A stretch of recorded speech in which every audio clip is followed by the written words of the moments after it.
Hello दोस्तों, welcome back to our channel Horror tube.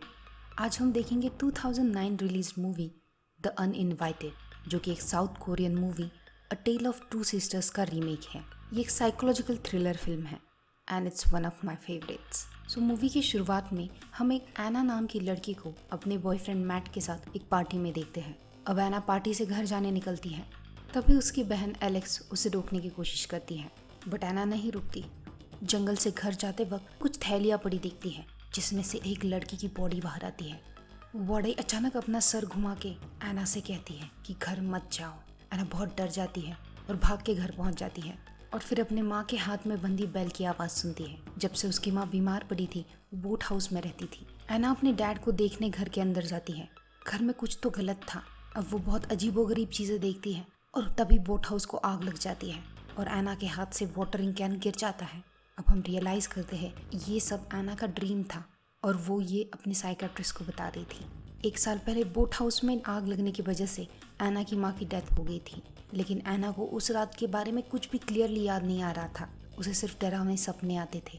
अपनी माँ की डेथ के बाद एना ने सुसाइड करने की कोशिश की थी, इसीलिए उसे पिछले 1 साल से मेंटल इंस्टीट्यूट में रखा गया था। आज एना को असेसमेंट के बाद घर भेजा जा रहा था। उसके साथ रहने वाली एक अजीब पेशेंट उसे अपनी कहानियाँ बताती थी। अब एना के पापा उसे पिकअप करने आते हैं, जो पेशे से राइटर थे। घर पहुंचने के बाद एना बहुत खुश होती है। अब वो अपनी बहन एलेक्स को स्विमिंग करते हुए देखती है।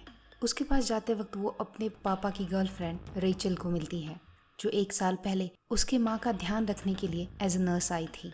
जब एना बोट हाउस पहुंचती है तो एक पल के लिए उसे अपनी माँ दिखाई देती है। तभी वहाँ एलेक्स आ जाती है। एलेक्स अपसेट थी क्योंकि उसे 1 साल से अपने पापा और उनकी गर्लफ्रेंड के साथ अकेले रहना पड़ रहा था और एना ने उसके लेटर्स का जवाब भी नहीं दिया था, जबकि एना बताती है कि उसे कोई भी लेटर्स नहीं मिले थे। एलेक्स को लगता है कि उसके पापा ने वो लेटर्स एना को नहीं दिए, इसलिए वो जाके अपने पापा से झगड़ा करती है, लेकिन उसके पापा इस पर कुछ भी नहीं कहते। एना देखती कि घर में बहुत सारी चीज़ें बदली थी। किचन में रखा एना का चॉक बोर्ड भी रेचल ने निकाल दिया था और एटिक में डाल दिया था। एना एटिक में जाके उस बोर्ड को निकाल लेती है और तभी वहाँ अपने माँ की बेल और कुछ ओल्ड फोटोज देखती है। हम समझ पाते हैं कि एना रेचल को बिल्कुल भी पसंद नहीं करती थी। अब रात में एना देखती है कि उसके रूम का दरवाज़ा अपने आप खुलता है और उसकी माँ की जली हुई बॉडी रेंगते हुए उसके बेड के पास आती है, लेकिन ये एना का सपना था। और तभी एलेक्स वहाँ आ जाती है। एलेक्स के मुताबिक उनकी माँ के गुजर जाने से पहले ही रेचल और उनके पापा का अफेयर चल रहा था। अब एना दूसरे दिन जानबूझ के किचन में वही चॉक बोर्ड लगाती है, लेकिन रेचल उसे कुछ नहीं कहती। उल्टा वो एना से बॉन्ड होने की कोशिश करती है। नेक्स्ट सीन में एलेक्स और एना स्विम कर रहे थे और तभी एना का बॉयफ्रेंड मैट वहाँ आ जाता है और एलेक्स वहाँ से चली जाती है। मैट एना को बताता है कि उस रात पार्टी के बाद उसने एना का पीछा किया था और उसने सब कुछ देख लिया है। तभी रेचल वहाँ आ जाती है और फिर मैट बिना कुछ कहे सामान डिलीवर करके वहाँ से चला जाता है। अब सामान बोट हाउस में रखते वक्त एना उसी पेट्रोल टैंकर को देखती है और रेस्टलेस हो जाती है। अब रेचल और एना के पापा एना की वेलकम पार्टी के बारे में बात कर रहे थे। एना और एलेक्स वही बैठी थी, लेकिन रेचल से इरिटेट होकर एना वहाँ से उठ के अपने पापा के स्टडी रूम में चली जाती है। वहाँ फूटा हुआ पेपर वेट देख के उसे कुछ मेमोरीज आती हैं। उसे फिर से अपनी माँ की बेल की आवाज़ सुनाई देती है और वो बोट हाउस में चली जाती है। वहाँ उसे अपनी माँ की जली हुई बॉडी दिखती है, जो बहुत ही डरावनी लग रही थी। वो खिड़की से बाहर हाथ करके मर्डरर यानी खूनी ऐसा कहती है, जैसे वो एना को कुछ बताना चाहती थी। तभी वहाँ एलेक्स आ जाती है। वो दोनों खिड़की के बाहर रेचल को खड़ा देखते हैं। इससे उन्हें लगता है कि उनकी माँ की आत्मा उन्हें बताना चाहती थी कि 1 साल पहले लगी हुई आग एक्सीडेंट नहीं थी और ये सब रेचल ने ही करवाया था। अब दूसरे दिन एना और एलेक्स बाथरूम में बैठ के बातें कर रहे थे। तभी रेचल एना को उसके साथ शॉपिंग के लिए चलने के लिए कहती है। एलेक्स कहती है कि वो यहाँ रहकर रेचल पे रिसर्च करेगी। एना रेचल के साथ चली जाती है और एलेक्स वहीं रह के रेचल का सामान चेक करती है। अब बातों बातों में रेचल एना को बताती है कि उसका पर्ल नेकलेस उसे किसी पेशेंट ने दिया था। जब वो नर्स का काम करती थी तो बहुत बार ओल्ड पेशेंट्स के बिहेवियर से उसे बहुत परेशानी होती थी, लेकिन हमेशा वो खुद को यही समझाती थी कि ये लोग जल्द ही मर जाएंगे। अब एना उस कैफेटेरिया में एक लाल बालों वाली लड़की और 2 लड़कों को देखती है। ये वही लड़की थी जिसकी बॉडी एना ने सपने में जंगल में देखी थी। अब एना शॉप में मैट से मिलती है और उस रात उसने क्या देखा था ये पूछती है। मैट उसे रात को 11 बजे उनकी स्पेशल जगह मिलने के लिए बुलाता है। तभी रेचल वहाँ आ जाती है। उसे मैट बिल्कुल पसंद नहीं था। वो एना को वहाँ से लेके जाती है घर आने पे एना देखती है कि एलेक्स को रेचल के सामान में बहुत सारे ट्रैंक्विलाइजर्स मतलब बेहोश करने की दवाइयाँ मिली थी। एना को लगता है कि उन दोनों को बेहोश करने के लिए रेचल ने वो रखी होंगी। अब रात 11 बजे एना और एलेक्स मैट से मिलने जाते हैं, लेकिन मैट नहीं आता। मैट से दूसरे दिन बात कर लेंगे ऐसा सोच के एना और एलेक्स सो जाते हैं। तभी एना को वही सारी डरावनी विजन्स आती हैं जिससे उसकी नींद टूटती है और तभी वो मैट को खिड़की से अंदर आता हुआ देखती है। वो पूरा भीग गया था। मैट एना को कुछ बताने ही वाला था कि तभी मैट के पीठ की हड्डी टूटने लगती है और उसका पूरा शरीर तोड़ मरोड़ जाता है। वो कहता है कि तुम्हारी माँ ने मुझे वॉर्न करने की कोशिश की थी, लेकिन मैंने उनकी नहीं सुनी। अब उस मैट से डर के एना रूम के बाहर चली जाती है, लेकिन तभी वो रियलाइज़ करती है कि सुबह हो चुकी थी और रूम के अंदर कोई भी नहीं था। उसी वक्त एना हेलीकॉप्टर्स की आवाज़ सुनती है। एना और एलेक्स देखते हैं कि रेस्क्यू टीम ने मैट की बॉडी को पानी से बाहर निकाला था। ये सब देख के एना शॉक हो जाती है। पुलिस एना को बताती है कि मैट की बोट का एक्सीडेंट हो गया था, उसके पीठ की हड्डी टूट चुकी थी। अब डरी हुई एना अपने पापा से बात करने की कोशिश करती है। वो उन्हें बताती है कि मैट ने एक्सीडेंट की रात कुछ तो देखा था और वो बात वो एना को बताने वाला था, इसीलिए वो कल रात 11 बजे मिलने वाले थे। ये बात रेचल को पता थी और रेचल मैट को बिल्कुल भी पसंद नहीं करती थी, तो शायद रेचल ने ही कुछ किया है। एना के पापा उसे ये सब सोचने से मना कर देते हैं। एना एलेक्स को कन्विंस करने की कोशिश करती है कि मैट की आत्मा सच में उसके रूम में आई थी। उसने एना का हाथ खींचने की कोशिश की थी और एना के हाथ पे उसके मार्क्स भी थे। अब एना और एलेक्स डर जाते हैं कि पता नहीं रेचल उनके साथ क्या करेगी, इसलिए वो लोग रेचल का बैकग्राउंड चेक करते हैं। उसके बाद एना रेचल से पूछती है कि उसका असली नाम क्या है, क्योंकि रेचल समर्स नाम की औरत स्कूल टीचर थी और 5 साल पहले ही मर चुकी थी और नर्सिंग बोर्ड में कोई भी रेचल समर्स नाम की नर्स रजिस्टर्ड नहीं थी। इस पर रेचल उसे कोई भी क्लैरिफिकेशन नहीं देती है, लेकिन अगर पापा को ये बातें बता दी तो डॉक्टर से बात करके एना को फिर से मेंटल इंस्टीट्यूट भेज देंगी, ऐसा कहती है। एना की वेलकम पार्टी में एना रेचल को हेल्प कर रही थी, तभी कबर्ड के नीचे एक डब्बा गिर जाता है। उसे निकालते समय वही लाल बालों की लड़की कबर्ड के नीचे से बाहर आती है, जिससे डर के एना गलती से पार्टी का खाना गिरा देती है। दूसरे ही पल वो लड़की वहाँ से गायब हो जाती है, लेकिन खाना गिरने की वजह से सारे गेस्ट खाना खाए बिना ही चले जाते हैं और रेचल बहुत अपसेट होती है। एना अपने पापा को बताने की कोशिश करती है कि रेचल उनसे झूठ बोल रही है, उसका नाम भी असली नहीं है, लेकिन तभी उसे समझता है कि उसके पापा और रेचल जल्द ही शादी करने वाले थे, जिससे वो बहुत दुखी होती है।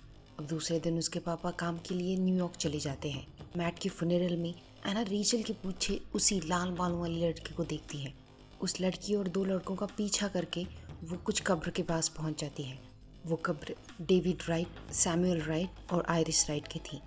इन नामों को सर्च करने पे उसे समझता है कि 1996 में डॉक्टर राइट के 3 बच्चों को उनकी नैनी ने मार डाला था। मार डालने से पहले उसने उन्हें हेविली सिडेट किया था, यानी नींद की दवाइयाँ दी थी। उस 19 साल की नैनी का नाम मिल्ड्रेड केम था, जिसे पुलिस पकड़ नहीं पाई थी। डॉक्टर राइट की वाइफ की कार एक्सीडेंट में मौत हो गई थी। लोगों का कहना था कि केम का और डॉक्टर राइट का अफेयर चल रहा था। अब एना नोटिस करती है कि फोटो में मिसेस राइट ने वही पर्ल नेकलेस पहना था जैसा रेचल के पास था। इससे रेचल ही मिल्ड्रेड कैम्प है, ये एना सोच लेती है। अब वो उस नेकलेस को चुरा के एज अ प्रूफ पुलिस को देने का सोचती है। तभी हम देखते हैं कि रेचल एना के रूम के बाहर खड़ी थी और सब कुछ सुन लेती है। उस रात एना और रेचल देखते हैं रेचल का रूम लॉक था। एलेक्स खिड़की से रेचल के रूम में घुसने की कोशिश करती है और एना को रेचल की कार कीज लाने कहती है। एना कार कीज लेके आती है और ऊपर आके देखती है तो रेचल का कमरा खुला था। वहाँ रेचल खड़ी थी। वो उसे वही पर्ल नेकलेस लेने के लिए कहती है। एना उसे बताती है कि उसे सब कुछ पता है। अब रेचल उसे बेहोश होने का इंजेक्शन देने की कोशिश करती है, लेकिन एना उससे बच के नेकलेस लेके वहाँ से भागने लगती है। और वो देखती है कि एलेक्स को भी रेचल ने सिडेट किया था। एना कैसे तो रेचल की कार लेके पुलिस के पास पहुँचती है।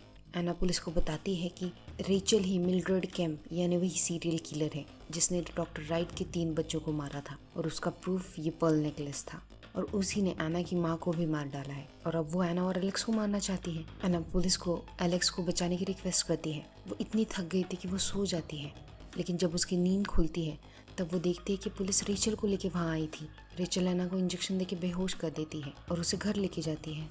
रेचल एना को बेड के लिए तैयार कर रही थी, लेकिन तभी वो टेबल पे पड़ा चाकू उठाने की कोशिश करती है, लेकिन नहीं उठा पाती। बेहोश हालत में वो रेचल के पीछे से एलेक्स को आता देखती है और पूरी तरह से बेहोश हो जाती है। होश में आने पे वो घर में खून के निशान देखती है और उन्हें फॉलो करते हुए वो गार्बेज बिन तक पहुंचती है। वो देखते कि उसके अंदर रेचल की बॉडी पड़ी थी। वो शॉक हो जाती है। तभी एलेक्स वहाँ आती है और उसे कहती है कि उन्होंने सारी कोशिश की और रेचल को मारने के सिवा उनके पास कोई भी ऑप्शन नहीं था। एलेक्स के हाथ में चाकू था और उस चाकू पे खून लगा था। तभी एना के पापा वहाँ पहुँच जाते हैं। एना अपने पापा को बताती है कि रेचल ने ही उनकी माँ को मार डाला है और रेचल ने एना और एलेक्स को भी मारने की कोशिश की। ये सुन के पापा शॉक हो जाते हैं। वो एना को बताते हैं कि एलेक्स उसकी माँ के साथ उसी एक्सीडेंट में मर चुकी है। जी हाँ, एलेक्स मर चुकी थी। एना रियलाइज करती है कि खून से भरा चाकू उसी के हाथ में था और वो मिरर में एलेक्स की जगह खुद को देखती है। अब उसके पापा एना को उस रात के बारे में पूछते हैं। एना उन्हें बताती है कि पार्टी से अचानक वापस आने के बाद उसने अपने पापा और रेचल को एक साथ देखा था, जिससे वो बहुत गुस्सा हो गई थी। गुस्से में वो उस घर को जलाने का सोचती है, इसलिए बोट हाउस जाके वो पेट्रोल लेके आती है, लेकिन गलती से टैप ओपन रह जाता है। तभी एलेक्स वहाँ आ जाती है और उसके जोर से दरवाज़ा बंद करने से वहाँ रखा लैंटर्न गिर जाता है और वहाँ आग लग जाती है। अपनी माँ को देखने एलेक्स बोट हाउस के अंदर गई थी और उस आग की वजह से एना की माँ और एलेक्स दोनों की मौत हो गई। उस आग को देखे एना के हाथ से वो कैन गिर गया था। मैट ने एना को ये सब करते हुए देख लिया था, इसलिए एना ने मैट को भी मार डाला था। मूवी की शुरुआत से एना एलेक्स को देख रही थी, लेकिन ये उसका इमेजिनेशन था। हर जगह वो सिर्फ अकेली थी, इसीलिए हम लोग किसी और को एलेक्स से बात करते हुए नहीं देखते। और एंड सीन में भी एना ने वो चाकू बेड से लेके छुपाया था और रेचल को मार डाला था। अब पुलिस आके एना के पापा को बताती है कि रेचल का असली नाम कुछ और था। इस पे वो कहते हैं कि उनको ये बात पता थी। अपने अब्यूजिव एक्स बॉयफ्रेंड से बचने के लिए उसने अपना नाम चेंज किया था। अब एना फिर से मेंटल इंस्टीट्यूट जाती है। वो डॉक्टर को बताती है कि she has finished what she has started. तभी वो उसी पागल औरत को देखती है जो उसके साथ अपनी कहानियाँ शेयर किया करती थी। अब हम देख पाते हैं कि उसका नाम मिल्ड्रेड केम था और उसके हाथ में भी वही पर्ल का नेकलेस था। और मूवी यहीं पे ख़त्म होता है। तो दोस्तों, एना की गलती की वजह से ही एलेक्स और उसके माँ की डेथ हो गई थी, लेकिन वो ये सच एक्सेप्ट नहीं कर पाई, ना ही वो एलेक्स की मौत एक्सेप्ट कर पाई। मेंटल इंस्टीट्यूट में 1 साल होने के बाद भी वो इससे रिकवर नहीं हुई थी। वहाँ पे वो मिल्ड्रेड केम से मिलती है, जिससे वो उस 3 बच्चों के खून की कहानी सुनती है और फिर उन बच्चों को इमेजिन करने लगती है। उसी स्टोरी से इंस्पायर होकर वो रेचल को मिल्ड्रेड केम समझने लगती है और उसे मार डालती है। तो दोस्तों, मेरे हिसाब से ये बहुत ही इंटरेस्टिंग मूवी है। अगर आपको ये मूवी पसंद आया हो तो मुझे कमेंट्स में ज़रूर बताइए। और ऐसे ही इंटरेस्टिंग मूवीज़ के लिए आपके चैनल हॉरर ट्यूब को लाइक, शेयर और सब्सक्राइब ज़रूर कीजिए। मैं आपसे मिलूंगी अगले इंटरेस्टिंग स्टोरी के साथ। तब तक के लिए बाय बाय, टेक केयर।